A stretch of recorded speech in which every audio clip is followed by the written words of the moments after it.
Hello everybody! Welcome back to our story time.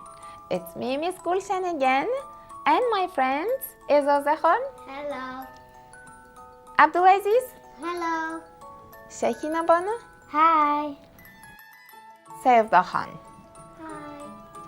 Hi. Alright, are you ready for today's story?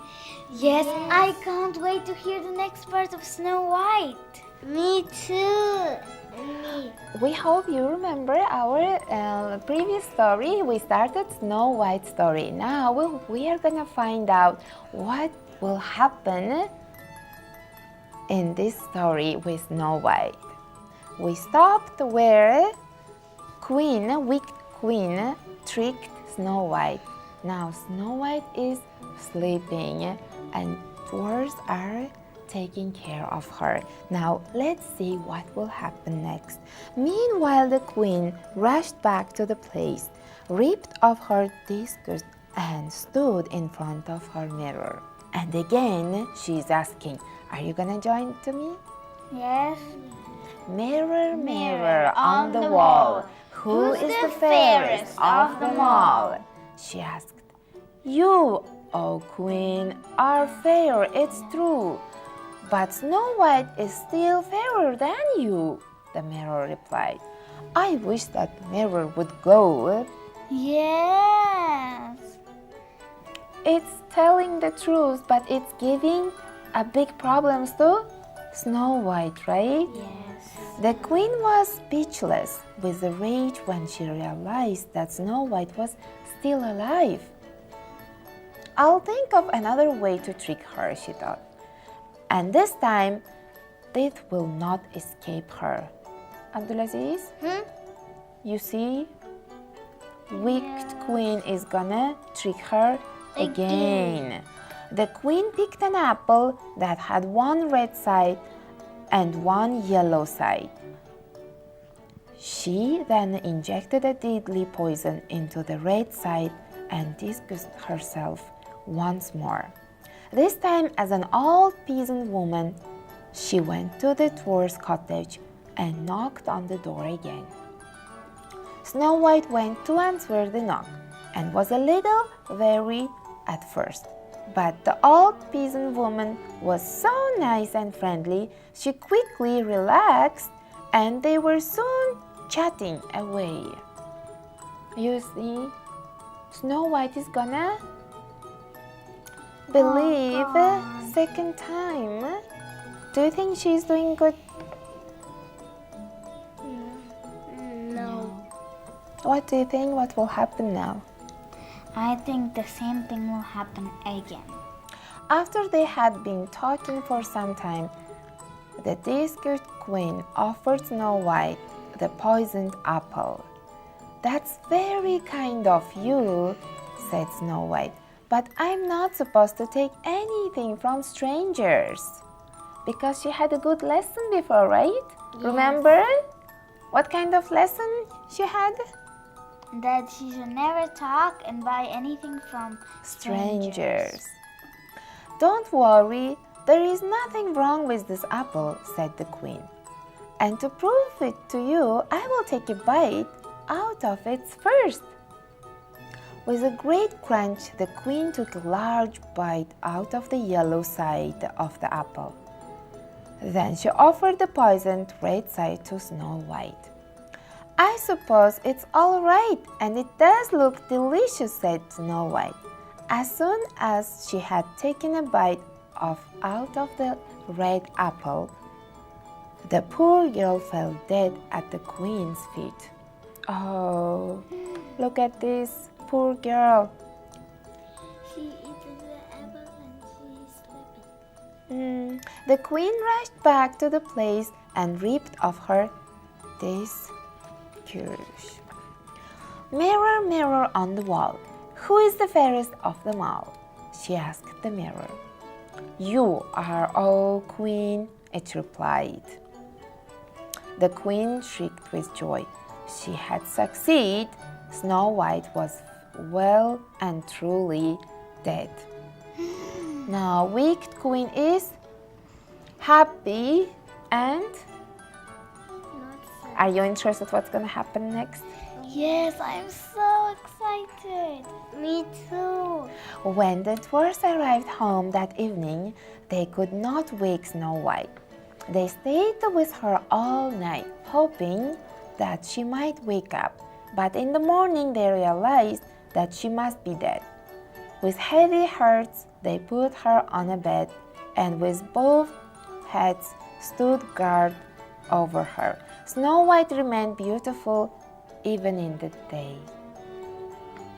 Years passed and news of Snow White's beauty had spread far and wide.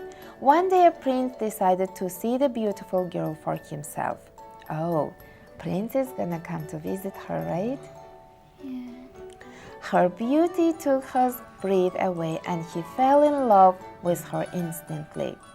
Tenderly the prince lifted Snow White's head to kiss her.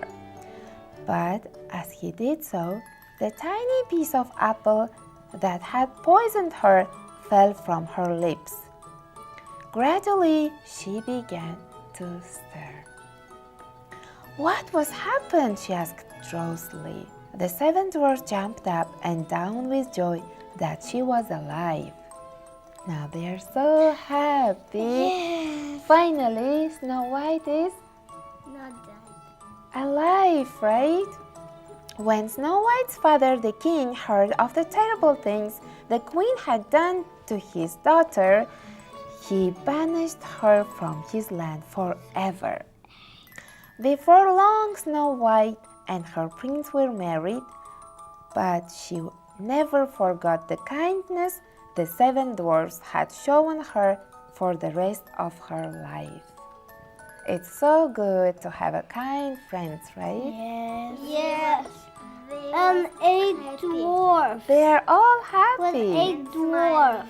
Yes, One, seven.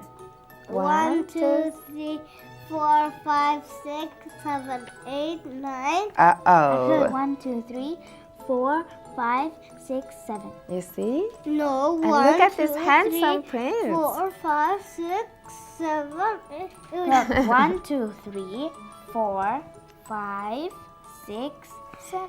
You see? All right. So it was the end of our story, Snow White. Did you like the story, Abdulaziz? Yes. Which part was your favorite, Ezazahan? Which part did you like the most? My part was this. The end of the story? How about you? My favorite part was when the huntsman set Snow White free. Yes. How But about mine you? was the bad, like this. Queen? Queen gave him the apple and she bite from the yellow and she gave the red one and she bites and be in that. You like that part? Yes. Maybe you like just the red apple, right? It looks really delicious, look. I would also take a bite from this apple. If you don't know it's poisoned, of course you do, right? Yes. The wicked queen was tricking her. My favorite part was mirror. Mirror, mirror On the wall, who's the fairest of them all? And you would also like to have this kind of mirror, right? Yeah. Every morning you stand up and you ask mirror, and mirror would reply, of course you. Yes, it will be so But- nice. There is a moral of the story. Don't believe to strangers. Don't take anything from strangers. And be safe. Listen to your parents. Right, Abdulaziz? Don't talk to strangers. Remember what happened to Little Red Riding Hood? That's why, please listen to your parents and listen to your grandparents. And always be safe. Don't talk to strangers. Abdulaziz, you seem you're tired. Do you want to Sleep. go to bed? Yes. And sleep. All right, everybody. Let's say goodbye to our friends and go to sleep. Before we go to bed, as usual, we need to brush our teeth. How do we brush? Side to side, up and down. Gently, side to side, up and down. And of course, we have to say good night to our mom and dad and sisters and brothers and grandparents, right? We'll see you soon on our story time again. Bye-bye for now. Bye-bye.